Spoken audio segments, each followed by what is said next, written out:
it's really an exciting topic for me to share with you this evening. This is something that, as a learning scientist and an organizational psychologist, I have spent a lot of time thinking about the connection between the future of school and work. And I recently left the University of Maryland here in the US, where my role was to really think about transformation of what a typical university is in order to better serve our business clients. It's something, and it's something that has been like my life's work. And I now am sitting on the other side of this as the head of learning for a very large software organization. And what I wanted to share with you today was our vision for what this might look like in the future.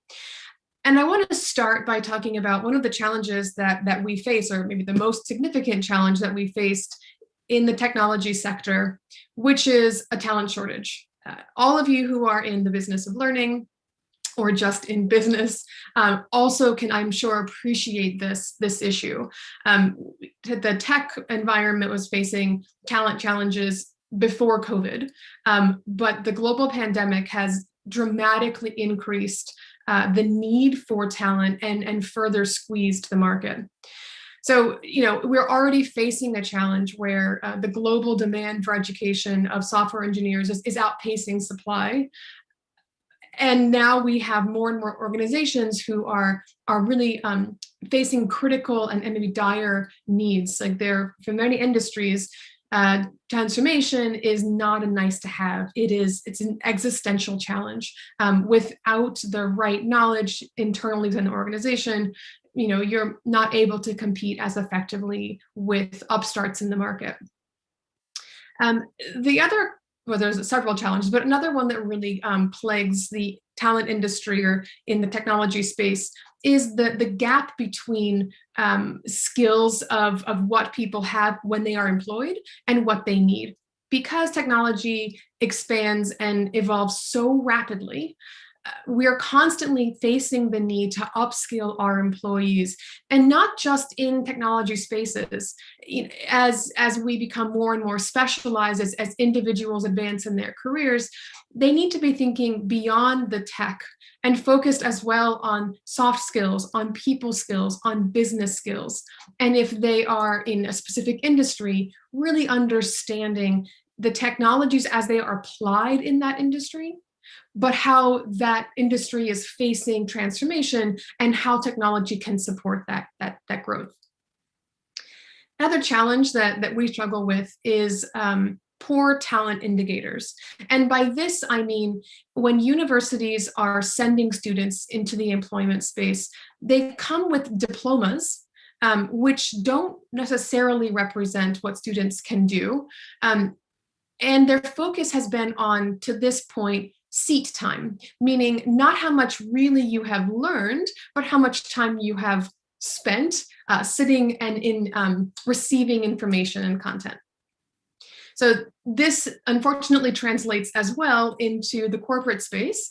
Even though we, all organizations, I think at this point, have pretty well-defined competency and skill matrices for employees, we generally have a very difficult time assessing those skills once people are employed. There has been historically, when management has promoted, it's been based on relatively fuzzy indicators, things that are not true assessments of skills. And even if they are, they're usually not peer reviewed, they're not valid, and they're not necessarily reliable. So the people issue surrounding technology is something that has really driven my organization, EPAM Systems, to think very broadly and challenge the existing status quo.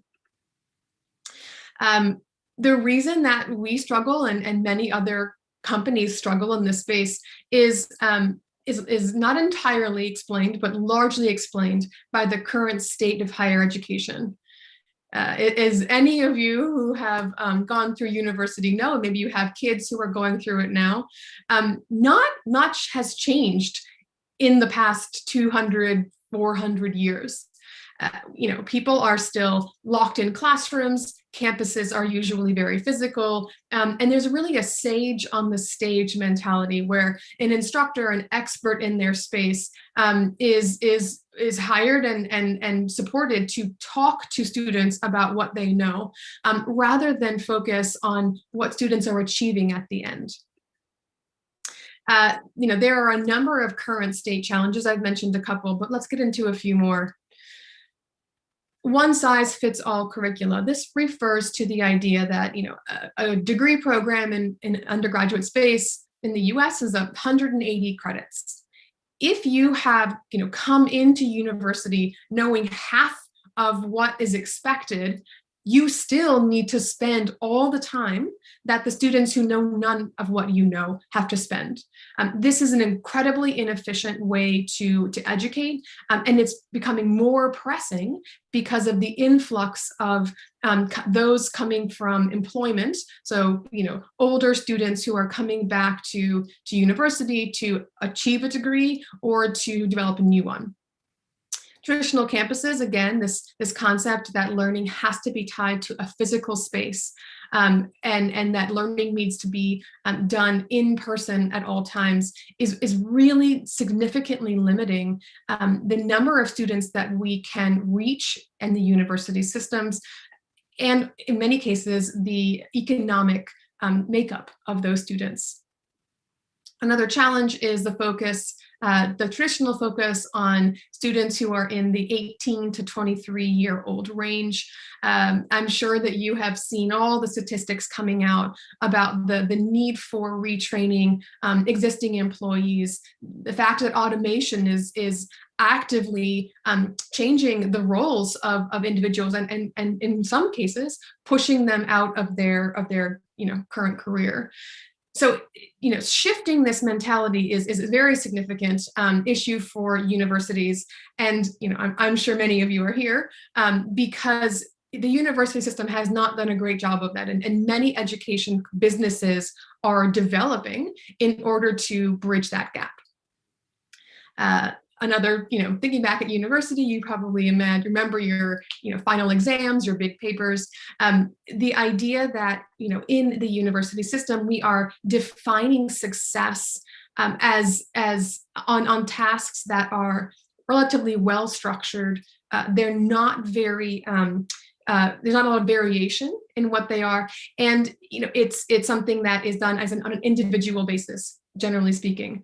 This is very far from how skills and capabilities need to be demonstrated on the job, and it's a significant gap. Another challenge is that curricula are divorced from industry. What this means is that experts who have gone into the faculty profession tend to have worked minimally or not at all as practitioners in their space. This is particularly true of research-based institutions, top-tier organizations. And as a result, there is a divorce from what students are taught and expected to learn and what employers or industry need them to know and be able to do.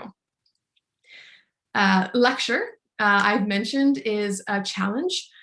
Students, as a learning scientist, I spend a lot of time thinking about how people learn, and I can tell you, and I'm sure that you recognize, lecture is not actually a very effective means of instruction.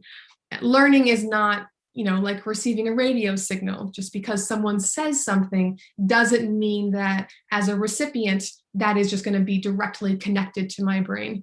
Learning occurs when individuals take what they have heard and apply it into ideally complex and realistic situation, and then get feedback from their application.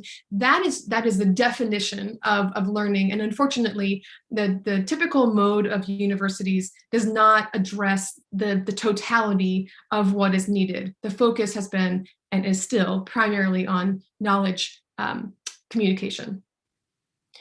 In the US and in Europe and in many other spaces, the focus for faculty and the way that they are hired and promoted and motivated is not actually about learning at all. It isn't even about teaching. it's primarily focused on research and activities that occur outside of the classroom. This, like any system, is designed currently to replicate itself over and over, which means that without a major shift in how faculty how their jobs are defined, we're not going to see a major shift in this anytime soon. And last, certainly true for some of your kind of higher ranked universities, the tenure system has pros and cons. On the positive side, it allows for free thinking, free communication, without faculty feeling constrained or threatened by sharing their ideas. The downside of this system, as you know, is that faculty then are not otherwise motivated to be thinking differently, doing things differently, being innovative, working with business. It's just a complete system that is designed to be stagnant. And as a result, it's a system ripe for disruption. The consequences of these things I've mentioned, I'll put them here for you to review, but in short, the current state of higher education is an enormous challenge for businesses, for learners and families who are paying, certainly in the United States, a startling amount of money. And employers, are caught on the back end, having to still invest money to grow their, new employees, losing productivity in the process. I love this quote from Gordon Gee, who is the president of a university here in the US. And he says, most universities are like elephants. They're big, they're slow, they're bureaucratic, and they don't want to change. For many of us on this call, this represents an incredibly difficult challenge. And as a result, after many efforts and trying and failing to change the system, some of us are thinking about ways to work around it. So this brings me to something that is very exciting to me, is the reason that I left my very fantastic role at the University of Maryland to jump over the fence, really, and join EPAM Systems, who is really kind of disrupting this approach. If you are not aware, as most people are not, EPAM Systems is probably one of the largest software firms you've never heard of. We are about a 50,000 person engineering firm that at this point does the full end-to-end support. So everything from business strategy to core software engineering and all the components in between. We are traded on the New York Stock Exchange. We're a pretty interesting company. By all means, check it out. But what's really critical to understand about EPAM is that we are an incredibly fast-growing organization. I believe one of the fastest growing in our sector. And this means that our lifeblood is dependent on the ability to ingest technology and engineering talent at scale around the globe. And all of the challenges that I've identified so far are truly a concern for us as an organization. And because we have the resources, we have the interest, we are making strides to create a system that is more aligned to our business strategy, and also helps kind of bridge some of those gaps that we've identified for students. There's a large group of people at EPAM who are working on this new approach to higher education and the ways to bridge the gap between traditional universities and our business needs. I'm on that team. I'm leading that team, and it's really critical for us and for me personally to ensure that the outcomes of this new approach to universities is really focused on learning.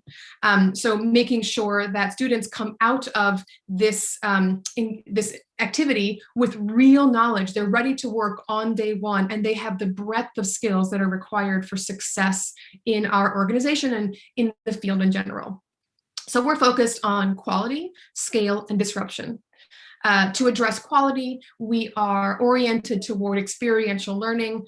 As I mentioned before, people actually putting their knowledge to use and getting feedback on that from real situations and real people.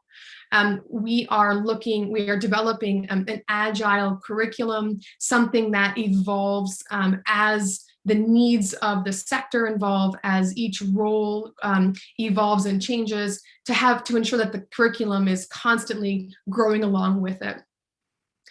We are focused on a hybrid model, blended combination of online and automated feedback with high touch, real person interaction. And as part of that, a big focus is on peer learning. Humans are social creatures. We learn best when we learn together. And so peer learning is one of the 5 critical pillars of our vision. We're also focused on scale. As I mentioned, we need to ingest tens of thousands of people in the next couple of years. And as a result, we can't be locked into specific locations or a specific demographic.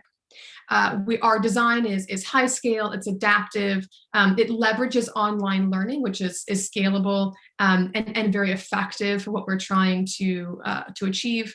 But as I mentioned, that's really blended with a lot of in-person and high-touch activities. I should say live, not necessarily in person. AI-driven automated tutoring, automatic grading. These are things that are allowing us to continue to have a lot of feedback and interaction at scale. And we're looking really closely at partnerships with organizations who can help support that need. We're focused on a moderate price point, really kind of reflecting the blend of online and real person interaction. And also a combination of virtual presence, which is about 80% of the time spent, and about 20% of in-person time at our offices around the globe. We have made no secret of the fact that we are designing this for disruption. We want to put pressure on the typical higher education system because it needs to change. So we have spent a lot of time thinking about what is it about traditional universities that is incredibly helpful and valuable, and what is just an artifact of history and inertia. So we are focused on eliminating buildings. Our faculty are not motivated primarily by research. There's no tenure. We're really oriented around instructor practitioners, coaches, people who are oriented and excellent at education and supporting growth. We're also focused on, I think, a whole person vision of future employees and current employees too. As we've kind of alluded to so far, technology is really critical, but the future of work is, as I'm sure you have read, not primarily about tech skills. In our content and in how we are structuring the learning experiences, we are deliberately focusing on soft skills, and a number of them, and on growth skills. There's a saying in higher education that we teach people to learn how to learn. This could not be farther from the truth. In a typical university or a formal education setting, there's a person who is an expert who knows more than I do. They kind of direct me to all the things that I need to watch or read or do, and they assess my learning for me. In a professional space, I need to take much more of an ownership in my own growth. And that requires me to have cognitive skills and social and emotional skills to know how to find things and be resilient and motivated to continue to grow. Our approach is I hope you at this point have seen that it's pretty different. But here are some other kind of, or summary, I guess, of some of the most critical things that we are banking on. That allow us to blend human interaction with technology to get the optimal outcome for our learners and achieve scale at the same time. So I mentioned practitioner faculty. We are also combining those with pedagogy experts, people who have a learning science background, those who are wedded to the appropriate approaches, the science-based activities that we know promote learning. We're also focused on the social and supportive aspect of learning, with a focus on learning advisors, peer mentors, and others who are there to not just help tutor you to learn, but help you feel connected to those around you and to persist when things get hard. We are oriented toward curated content primarily. There is a ton of truly fantastic content that is being updated and created every day. To the extent that we are able to, we leverage those curated resources using crowdsourcing, content license, and other sources. And this allows us to keep costs down and at the same time ensure that our content is evergreen and cutting edge, so that when we're producing students from our programs, they are on the cutting edge of knowledge in their field, which is a differentiator for us as a business. I alluded to this earlier. We think that human interaction is very important, but we're also constantly looking for ways to leverage technology to do that at scale. So we are investing in intelligent tutors and platforms. We're working with partners to ensure that we are adopting the latest and greatest. And we're leveraging those tools to provide 24/7 feedback, and also gathering data to help tune that system and generate more analytics, which allows us to optimize learning, tailor services, and keep students engaged and active as learners. It's been fantastic to kind of give you a little taste of the kind of work that we're focused on at EPAM Systems, the rationale for doing that, and components of the vision that we have. And I'd love to connect with you to talk more if you're interested in hearing more about our approach or sharing your tools. Please do reach out to me. And thank you, Laurent, for the time to share. All right, Sandra, thank you so much for sharing your experience. I think your perspective as coming from the academic world and basically realizing or understanding so well the gap between the business needs on one hand and the way we train, educate, and transfer knowledge today is really truly insightful.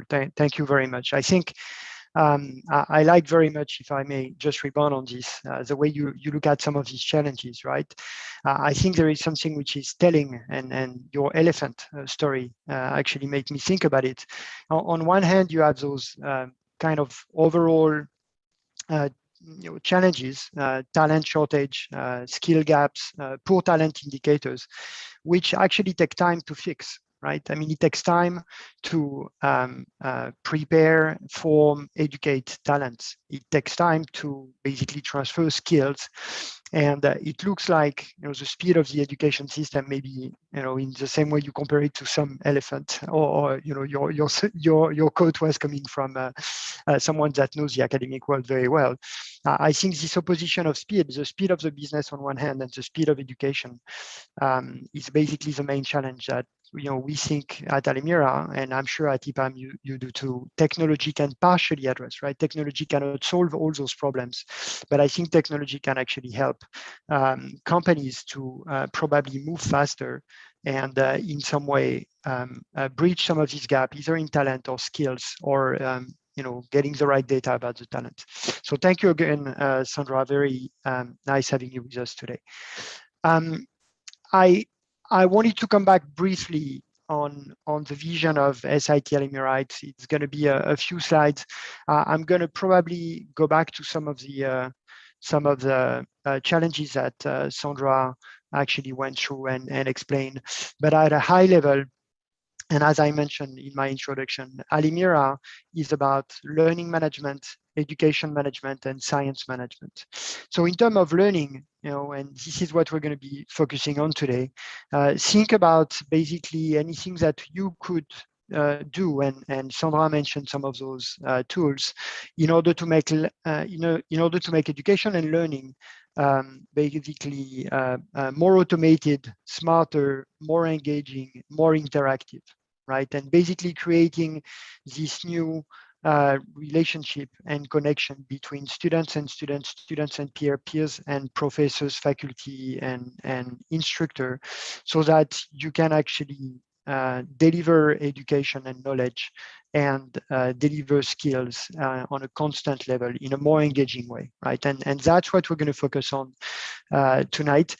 A second part of the platform is really focused on education management. This is a little bit more focused on the back office of the systems that we're building, and that's mostly for academics and not necessarily for businesses. And then the science management part is really around better communication and connection, collaboration for researchers and for scientists.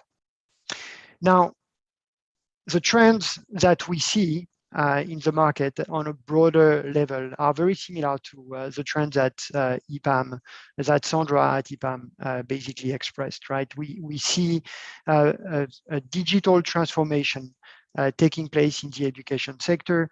We see continuous learning, lifetime learning, as well as alternative credential to basically complement the basic legacy application and continuous education, as well as training that people are basically being offered, right?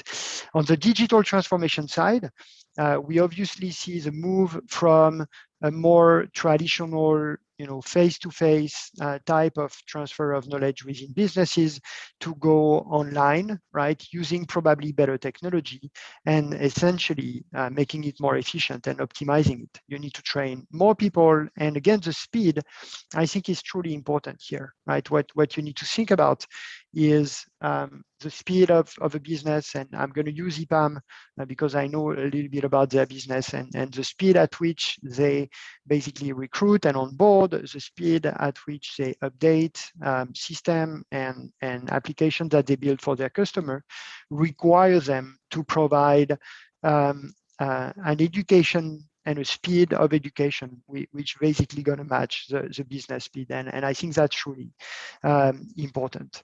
I think the content and the format of the education is also changing very fast, right? We see a lot of our partners and customers dividing content into smaller chunks, bite size, some call them type of content that you can basically consume very fast and eventually consume anywhere and everywhere. And we also see the emergence of people wanting to get certification and certificates for the effort and for the education that they receive. And we think it's also quite interesting. Now, on these trends, and because of the scope and the size of the industry, right, you have a lot of smart people that are being trained and educated today. That creates, some challenges on the scale, some challenges on the content, on the engagement, and on the operation themselves, right? And part of what Alimira vision is to basically address some of these challenges and try to build a platform that will ultimately address most of the challenges that a business would need in order to continuously educate large number of team members and people throughout their journey and their learning journey within the businesses by itself.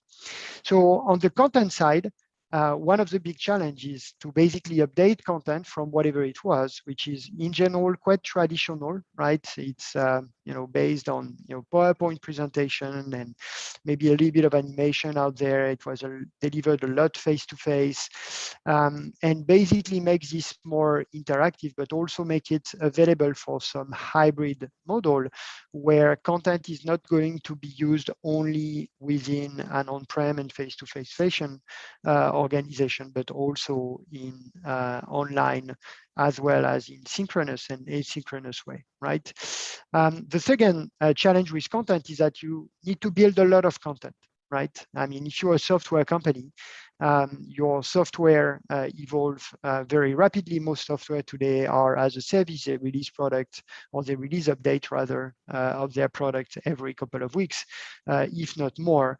And as a result, creating this content and updating this content becomes a very, very tedious operation. And I think there is a lot you can do here, and we're spending a lot of effort to make sure that we can make it easy for the instructor, for the teacher to basically build and update content, right? It's not only building this content and letting the content there for months or years. It's also making sure that the content is always going to be accurate. And if you want to do this, you need the best editing, the best authoring, the best ability to record, and make it super easy so that building content and updating content becomes part of the daily life of a trainer and people basically educating and sharing.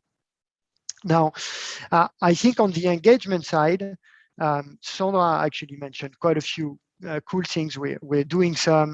We're going to show you a demo tonight of our virtual lab, and that will basically show you how you can actually keep people engaged by having them learning by doing.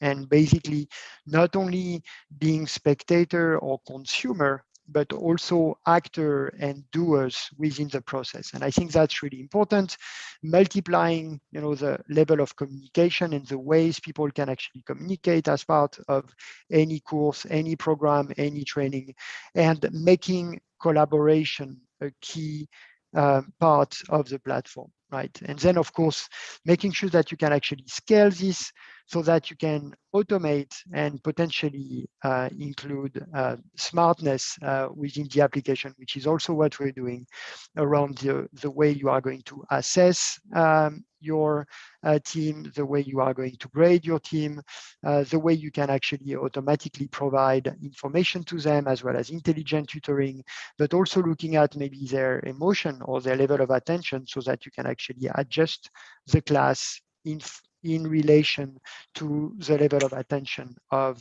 your team.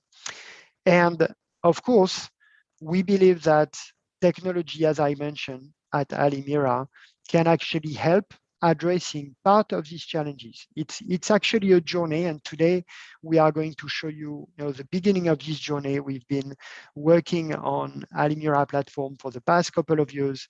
I'll come back on the solution that we have available today.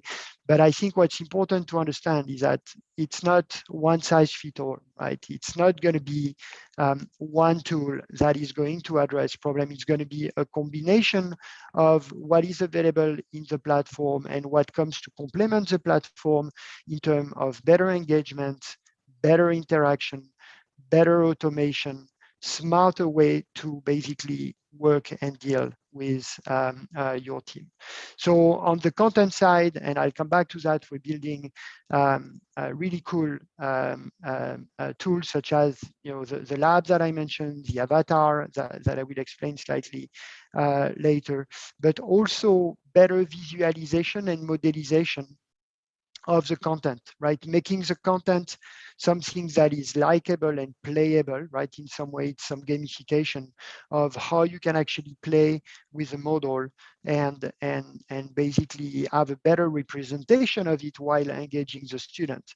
If you actually go to alimira.com and spend a few minutes walking through some of the classes that we have available as kind of overall presentation of the platform, you'll see some courses on scientific topics like quantum or quantum physics or advanced material.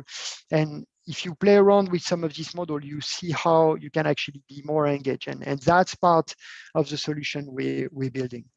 Now, on the engagement, I mentioned this briefly, so I'm not going to spend too much time on it, but basically on the engagement, everything you can do to give the students better tools and better ways to get involved, and the teacher or the instructor better ways to understand what's happening with a cohort of students or attendees alias in front of him or in front of her, the better, right? And that goes anywhere from introducing smart components and intelligent tutoring that are helping and personalizing every single journey for every single student, all the way to having better drill down exercise and classroom management as a whole. And I think I mentioned enough about the automation on the solution. But I think the reason why automation is so important, and I mentioned this briefly, I want to insist on this once more. The reason why automation is important is because we are going to need to train and to educate many, many, many more people. And if you can help the students by providing automatic assessment and automatic grading, providing the right data to the instructor, providing the instructor with tools that will enable him to focus on the student itself or the attendee itself instead of correcting and checking boxes, that's going to help providing an entire better experience. And this is how we hope we can actually revolutionize the customer journey and the learning journey of our customer. Now, to illustrate maybe some of the things that I just shared, we had a few customers basically making statements about how they use Alimira. We have two people from Academy. Reiter Kunkel is the head of the global CyberFit Academy for Acronis, and he's the first one to come and basically give us a quick video recorded statement about Acronis, and then we'll continue. Hello, my name is Reiter Kunkel. I'm the head of Acronis' CyberFit Academy. Today I'm going to talk to you about how Acronis is using SIT Alimira. We use SIT Alimira in two main uses with the Acronis Academy. Number one, we've implemented SIT Alimira's LMS system for all of our employees. This has had a great value of learning increase with our employees. The second use case, we are using SIT Alimira's virtual lab infrastructure. This virtual lab infrastructure is being used to allow our partners to be able to have hands-on training of Acronis' products and services. Thank you very much for your time, and reach out to SIT Alimira for more information.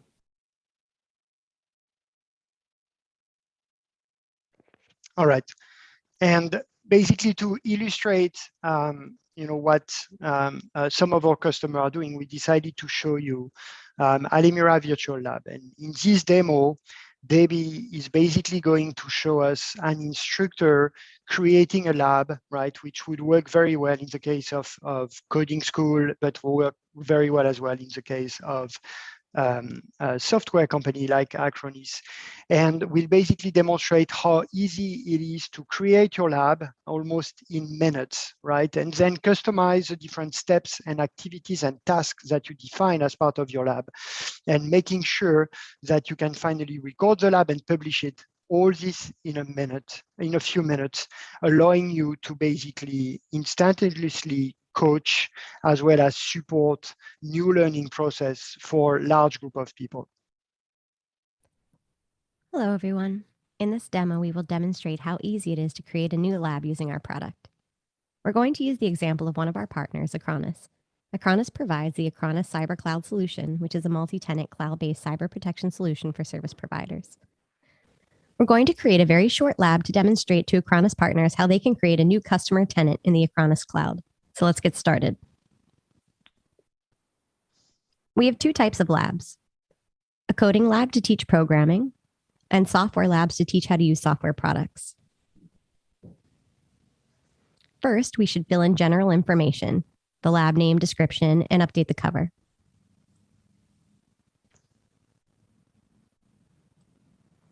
On the second step, we should specify what environment will be used for the lab. We can choose one of the predefined environments from a library or create a custom one.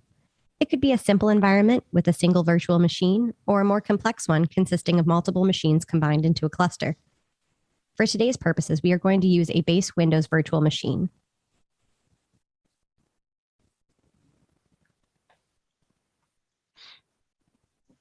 We can also share the environment across multiple labs in case the student has to complete a connected series of virtual labs, so his previous work would be preserved. The lab has been created, and now we can proceed with creation of the lab content.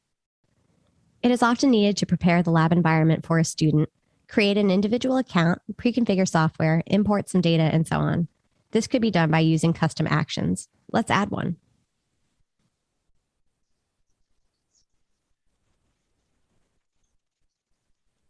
Here you can see a list of actions configured in our library. For this lab, we want to create a new partner tenant in Acronis Cyber Cloud for each student.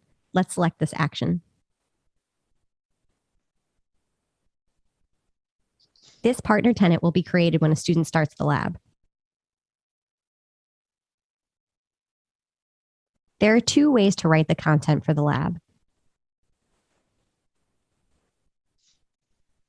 You can simply write down all instructions manually. In these instructions, you can use placeholders that will be automatically replaced for every student with actual values. You can use them, for example, to show the user credentials.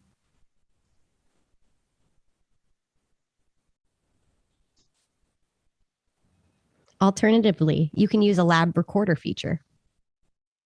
In this case, you can simply pass the lab in the environment. All your actions will be logged and the instructions will be generated automatically. Let's do this. We can go to the Acronis Cyber Cloud console and start creating new tenant there by clicking on New. Then Customer. Now let's enter general information: name, email, and so forth.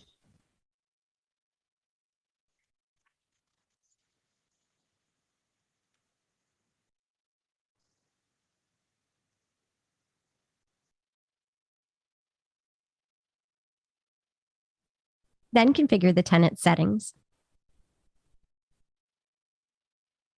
All the way through here, our actions are recorded and automatically converted into instructions. Once everything is set up and has been prepared, you can stop the recording.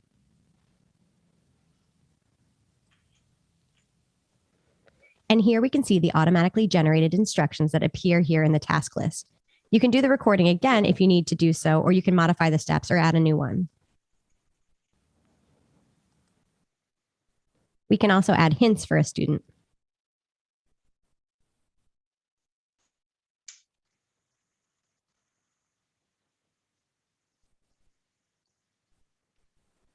And for a hint, it can be very useful to add a screenshot from the environment. You can easily do this by clicking on this button.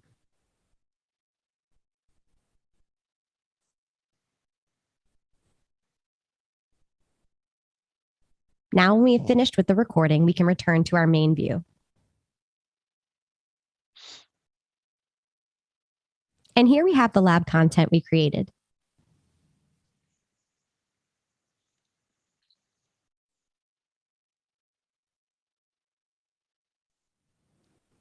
As the next step, we can add an automatic assessment for the lab to check that the student completed it successfully. That takes us to another lab, and here again we have a set of pre-configured actions from the actions library that we can use to check the state of the environment. That takes us to another lab, and here again we have a set of pre-configured actions from the actions library that we can use to check the state of the environment. We can select the task after which we want to make the assessment and check that the students did in fact create the tenant. Then we confirm our selection. And here we see that our acceptance criteria for task 2 has been added. So we have configured the lab, prepared instructions, and set up the automatic assessment. Now, as a final step, let's add another action that will be executed once the lab is finished to clean everything up. Once more, we have a set of available actions here. So for the final step, which is the cleanup stage, let's select the action to delete the partner tenant that was created when the lab was started.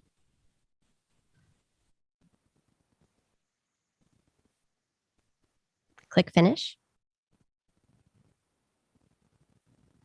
The lab is ready. As you can see, it took just a few minutes to create it. And now we can publish it to make it available for the students.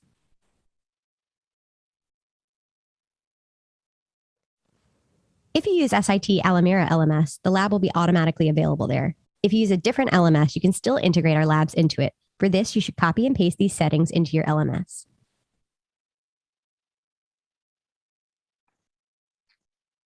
All right, I'm sorry for the small audio glitch that some of you might have caught. So here in this first part of the demo, what you see is the ability to create labs and automate most of the lab tasks and activities so that you can actually track what the student does. And of course, it gives you a lot of information and data about the different steps that the student is going to take. And it helps you to modify the lab, improve the lab, or create other labs to complement. I think the ease of use of the lab is very critical, right? I mean, the ability to create lab for a software company within minutes, we believe is one of the key differentiators for most businesses being able to adapt pretty fast to the changes that they make. So this was the first part of the creation, right? The instructor view and how we make the life of the instructor easier and how you can actually create more engaging ways for students to play around with your application and learn the application following different steps. So that's one part. The second demo we decided to show you, and Victoria is going to show this to us, is basically the student view of the lab being created. In the previous demo, we demonstrated how the instructor can create a new lab. Now let's take a look how a student passes it. Let's log into the LMS system as a student. And here we have a list of courses I enrolled in. Let's go to Acronis Cyber Cloud course and start it. Here we can read information about the product, can watch the video, and in the end we have a link to the lab. Let's pass it. So here we have an access to our environment, and on the left side we can see step-by-step instructions. So I can see credentials to log into the cloud, and then I can see step-by-step instructions that I should do to complete the lab. So let's follow them. Let's click New Customer and proceed with the configuration of the customer. If I stuck and don't know how to proceed or how to configure the product, I can request a help from instructor. So I'm requesting a help and sending a message to the instructor. Instructor can see my message. He can request a video call, and he can access my environment and help me to proceed with the task. Once we discussed my issue and the issue is solved, we can finish our call and I can proceed with the lab and can finish it. Once the lab is finished, I can pass the exam. And now I don't see any step-by-step instructions, just the general task, what I should do in order to pass the exam, and I have a time limit. So let's start. I can log into the cloud. I already know how to use the product, so I go and create a new customer. Once it's done, I can submit my lab for review, and it will be automatically assessed by scripts configured by the instructor. So the assessment was passed successfully. I get my score, and I can return now back to my LMS, and I can see that my course is completed, and it's marked as the past one. and I can get my certificate for this course. Thank you. All right. So as we were building the lab, we actually worked with technology evangelists like Marcus, and we took one customer on purpose so that you can get the complete flow of what we've been trying to build. And Marcus actually worked with Alimira Labs, virtual labs, for the past year, and became kind of the master and or sponsor as when it comes to basically creating super advanced labs that Acronis is using for all different level of technology. I'm sorry, of expertise required. So Marcus made a few statements, and I would like him to share them with you. Hi, my name is Marcus from Acronis, and I'm part of the Academy team. I'm based in Europe, and beside other stuff, I'm in charge of the Alimira labs. And I'm pretty happy that we have Alimira as our provider for virtual labs, because for me, from an admin perspective, it's really easy to use. It's easy to deploy new virtual labs, to create virtual labs, and much more important, for our student, now we are able to give them a real interactive training session. In the past, it was just PowerPoint telling a story about the solution. Now they can do really hands-on. They can test the solution, they can play around, even see what is not working, which is also really important in regards of training. And the feedback we get from our students, from our partners, is purely positive. They love the labs, they love the possibilities. They even ask, can I have the lab after the training to do demo, to test? And this is the next step we will do. We expand our virtual environment together with Alimira to offer open labs to our partners so they can test, play around, and see what the solution is able to do. So for me, I'm really happy we are using Alimira. We have this partnership. They provide good support to me if there is an issue with the lab. So yeah, it's really a great solution. All right.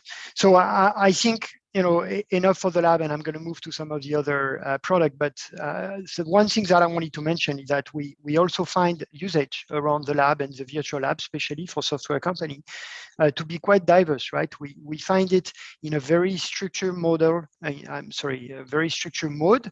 It's basically a way for trainer and curriculum designer within these companies to create labs that follow certain steps that people need to learn if they want to get certain level of expertise and potentially certification. That's the case in Acronis, but it's also the case in many other software companies. We also see the lab being used in a more open way for early adopter or partners that want to continue to experiment within the platform and the virtual environment of the lab made available to them to play with. So that's truly interesting. Thanks to Acronis, we've been able to move the lab and continue to develop and enhance the lab, especially the automation around the lab, which we believe is a key differentiator in the way we can actually train and educate students on automatic grading, automatic assessment, but also some of the smart tests we are introducing now. So I did mention that it's not going to be solved by one single tool or one single application and solution, and it's going to take a lot of effort and different streams in order to solve some of the challenges that Sandra started to explain and that I tried to highlight and emphasize within the education sector, within the business and within the learning process within businesses. Some of these tools are actually quite exciting. and this tool, which will be called SIT Alimira Active Avatar, is not yet available, but we still wanted to give you a quick a sense of what such a tool would actually be able to do. And the idea here is basically supporting the fact that we want to make it as easy as possible for instructor to create content, right? And as most of you here within the education sector know, creating, designing, recording, and publishing content is one of the most consuming tasks, time-consuming tasks that you have to perform as an instructor. And then once created, as I mentioned earlier, you actually have to update it. The idea of the avatar is to make this process slightly easier and faster by allowing the instructor to basically create an avatar of himself, using scanning techniques. And you have a few technology included in this, such as voice synthesization and lip syncing, and also emotion, tone in the voice, etc., that will enable him to basically script any training or any session that he or she would like to perform, and basically amend the script while having the avatar basically providing the course. And we think that by the end of Q2 2022, we'll have some available version of the early product around this, and that will help a lot in creating content and making sure that this content can be constantly updated, yet providing the same or a similar experience to the student within the student journey. So we believe that's a pretty cool tool, and we're working a lot on this. On the lab, we talk a lot about the virtual lab, which is for Acronis, but on the back of this, we're also creating a coding lab, right? And this coding lab has some of the same functionality as the virtual lab. And we basically work with boot camps and workshop and coding school on this product. And I think we have Laurent Meyer, who is the CEO of Propulsion Academy, which is one of the most established coding school in Switzerland, that basically made a few statements about the coding lab. So I'm just going to move to this, and then we'll complete the presentation by a couple more slides and then Q&A. At Propulsion Academy, we spent lots of time and resources into creating content for our educational programs in software development and data science, choosing a low-tech approach that we knew would not be sustainable in the long term. With SIT Alimira, we're now able to automate as much of the learning process as possible. The learning labs, for example, allows us to automatically grade student solutions, saving us tons of people resources in the process. All right. So coming to the end, and we're going to be definitely on time tonight. Of course, the core of what Alimira has built is basically an LMS, a learning management system. It's kind of easy for you to contact us and have a look at it, and connect some of the tools available, like the labs and the coding lab, to it.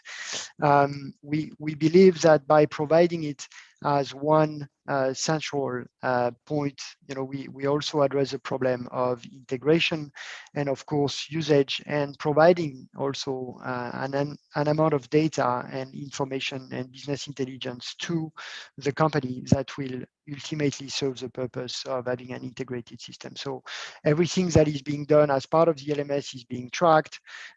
We believe data can not only influence the learning journey, as Sandra mentioned, but also the whole concept of the training and how training can actually evolve in a faster fashion.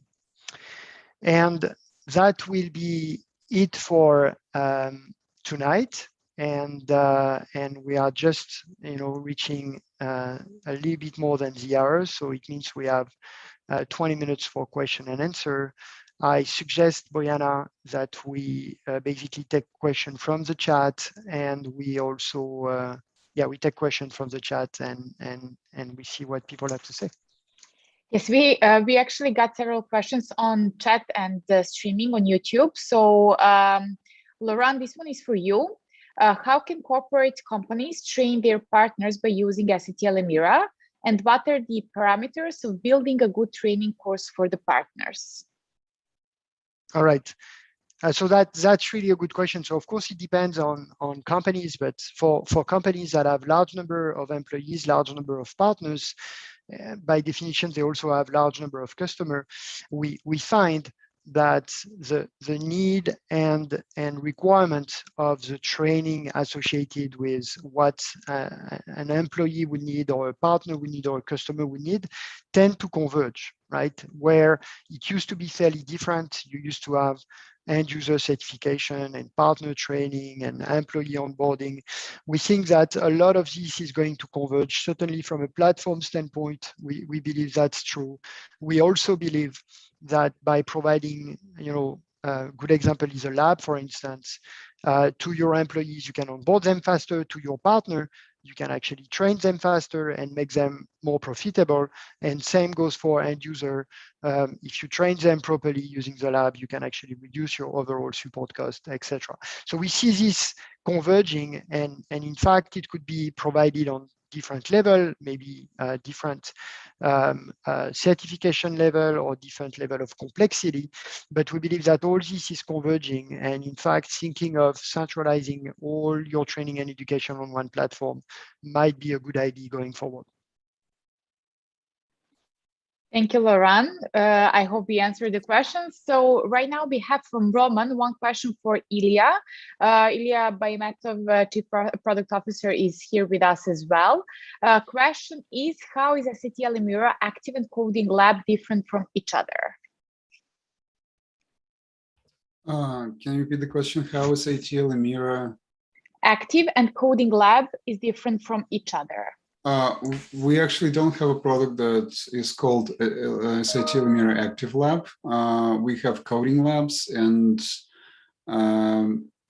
virtual labs, right? So maybe Active Labs is the sort of the umbrella term we used for learning by doing labs kind of components. So our approach is to provide an environment where people can do assignments, can learn by doing. We call it a lab when there is a specific assignment, a goal that the student needs to achieve, and they do it right on the computer within our environment. And one type of such labs is a coding, when the student needs to, learner needs to write some code that will be then automatically verified and graded.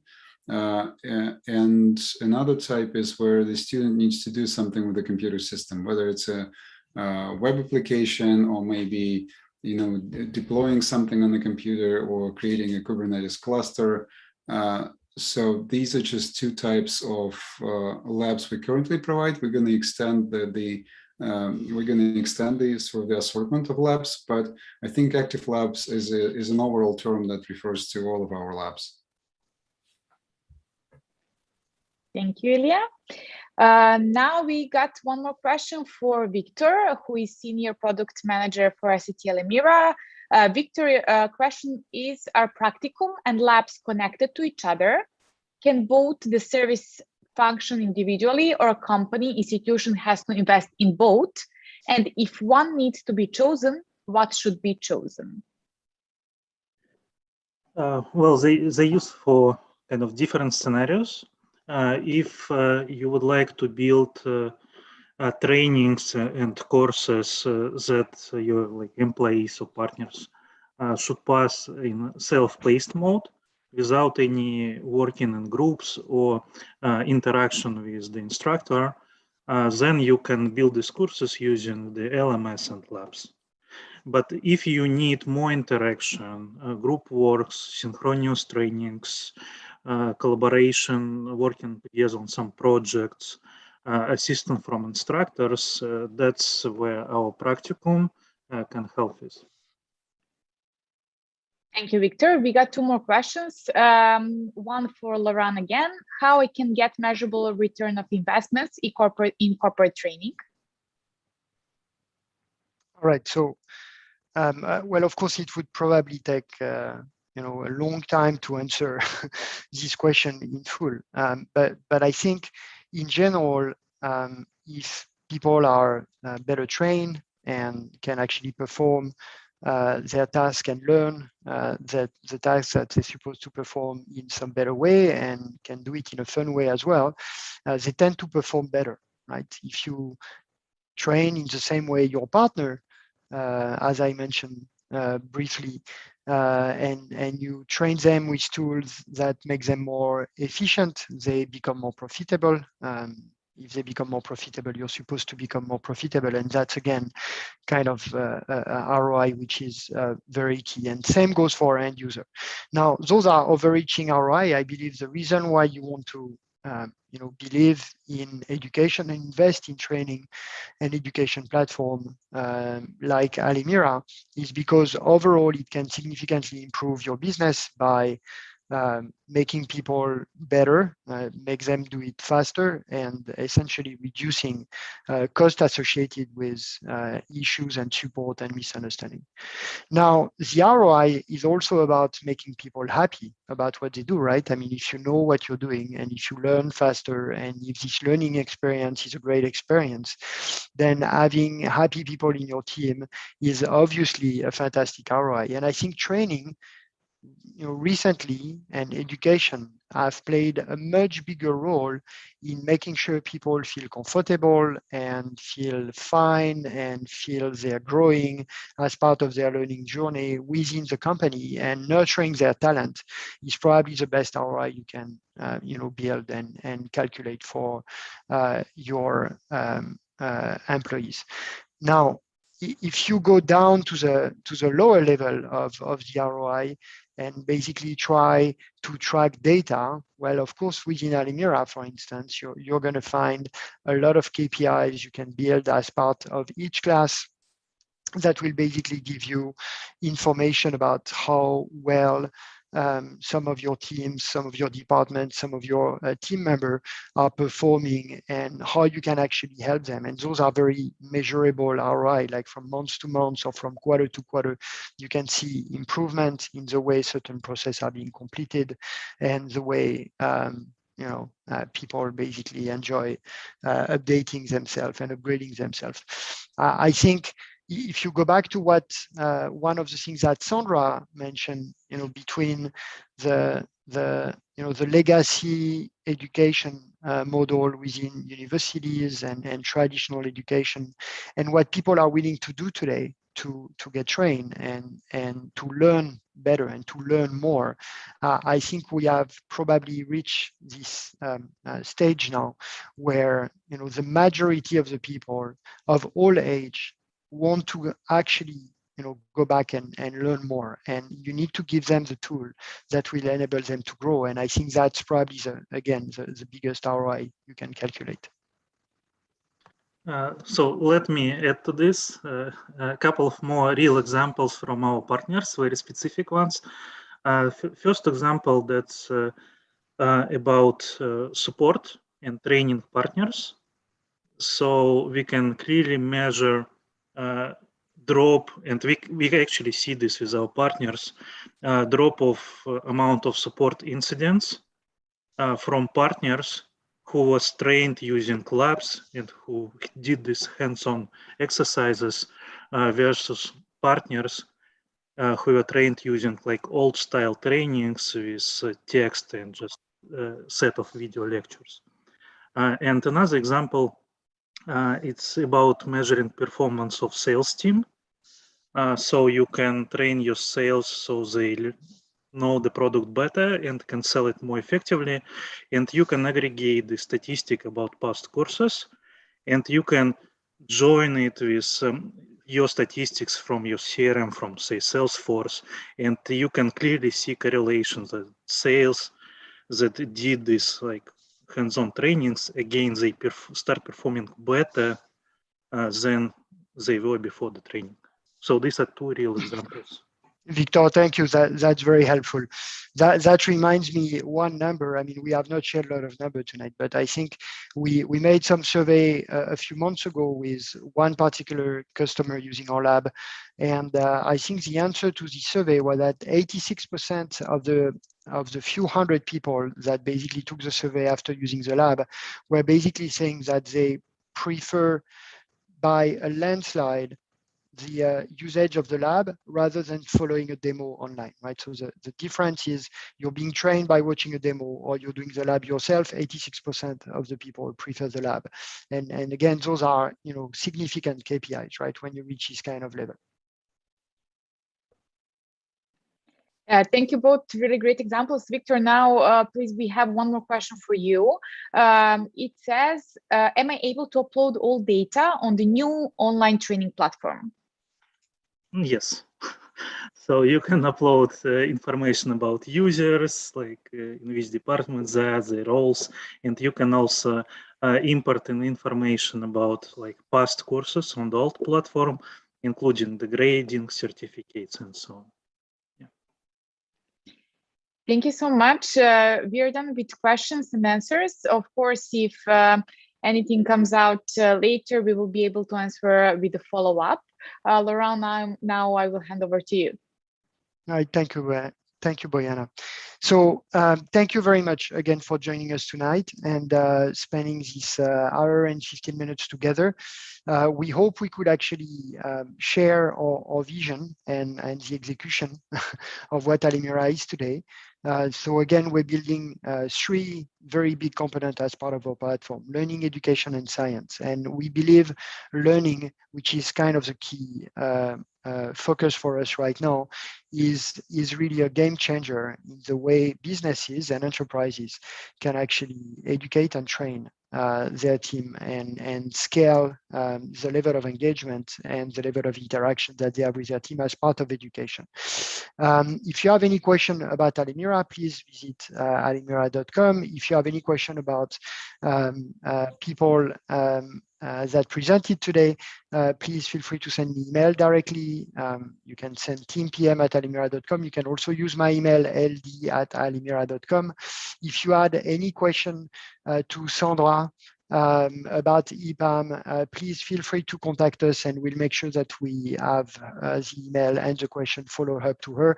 And I would like to thank her again for joining us. I would like to thank you for your time, and I'm looking forward to talk to all of you about Alimira. Thank you very much.